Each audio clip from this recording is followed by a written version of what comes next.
歡迎收睇美國之音製作嘅美國專訊，我係張富傑。位於美國首都華盛頓嘅史密森美國藝術博物館，經過6年嘅裝修之後呢，而家已經重新對外開放啦。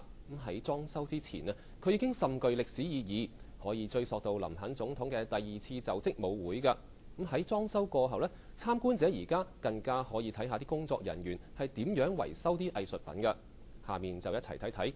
偉佛帶我哋去參觀呢一間博物館啦。史密森美國藝術博物館嘅館址曾經一度係美國專利辦公樓嘅一部分。哈維係呢個博物館嘅館長。We are the only place where you can go to see every facet, style, and idiom in American art from the colonial era to the present day. We were founded as part of the Smithsonian Institution. We have put together a collection that is deeper and broader than almost any other American art collection anywhere in the world. 1865年就喺呢座大樓裏邊，美國總統林肯舉行咗佢第2次連任嘅就職舞會。喺美國內戰期間，呢座大樓亦都用嚟做臨時兵營同救治傷兵嘅醫院。1968年以嚟，呢座大樓嘅名稱係美國藝術博物館暨國家肖像畫廊。最近經過6年多裝修之後，先至重新開放。裝修嘅目的係令展品嘅藝術內容同周圍嘅環境更加協調。So we're in Lincoln Gallery. This is the space with the tallest ceilings, the broadest vistas, the most elegant vista that you have in the entire building. It seemed perfectly suited for large-scale contemporary works as a way of allowing them to soar and allow you to be transported along with them. On the first floor, where our galleries have lower ceilings and groin vaults, it was brilliantly suited to folk art and to traveling exhibitions. And on the second floor, it encapsulates the character of the 19th century, which is where those collections are now housed. 博物館裝修後嘅新特點之一，就係收藏保護工序展示中心。參觀者可以睇到工作人員清理維修藝術品。另外一個新增嘅特色係用玻璃櫃展出近3400件原本唔展出嘅藝術品。呢一幅電子高速公路圖係生於韓國嘅已故錄像藝術家白南準嘅作品，佢係博物館永久收藏嘅最受歡迎嘅藝術品之一。哈維館長將白南準呢幅作品稱為美國50週嘅錄像日記。What he did was took his scrapbook impressions of each of the 50 states and wound them into 50 different 20-minute loops, each one devoted to an individual state in America.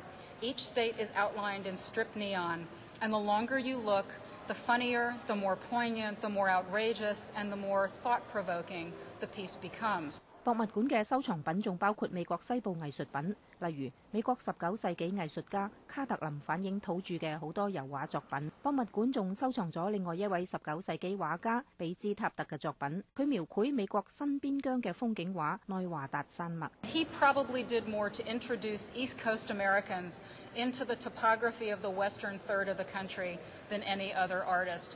And when you stand in front of this piece, remember that your ancestors paid what is now $5 to stand in front of this painting. 記者偉佛華盛頓報導。交通意外成因好多㗎，咁但係有時候同一啲技術唔好嘅司機亂咁揸車，突然之間過度剎車有關。咁喺美國最近就有交通部門要求啊，到咗2012年嘅時候，所有汽車都必須安裝電子穩定裝置，咁喺必要嘅時候自動減慢剎車。咁據講呢一種新嘅措施呢，能夠每年挽救最少1萬多人嘅生命。下面一齊睇睇西斯科嘅報導啊！假如你落班之後正喺度開車翻屋企，或者正喺度開車送你嘅仔女翻學，突然之間不幸撞車，你嘅車嘅側面被撞咗。美國公路安全保險協會最近嘅一份報告話，保護頭部嘅汽車側面嘅氣袋可以挽救生命，其中可以減少司機死亡率37%。呢次撞車有側面氣袋防護，而呢次呢就冇。In this crash test, without side airbags, the head of the dummy was actually struck by the front of this SUV. 安妮係呢份報告嘅撰寫人之一。If all passenger vehicles had head-protecting side airbags for front seat occupants, we could save as many as 2,000 lives a year. 最近美國全國公路交通安全管理局要求到2012年，所有汽車都必須安裝上電子穩定裝置。呢種新技術可以喺必要時自動剎車減速，從而防止司機剎車過度。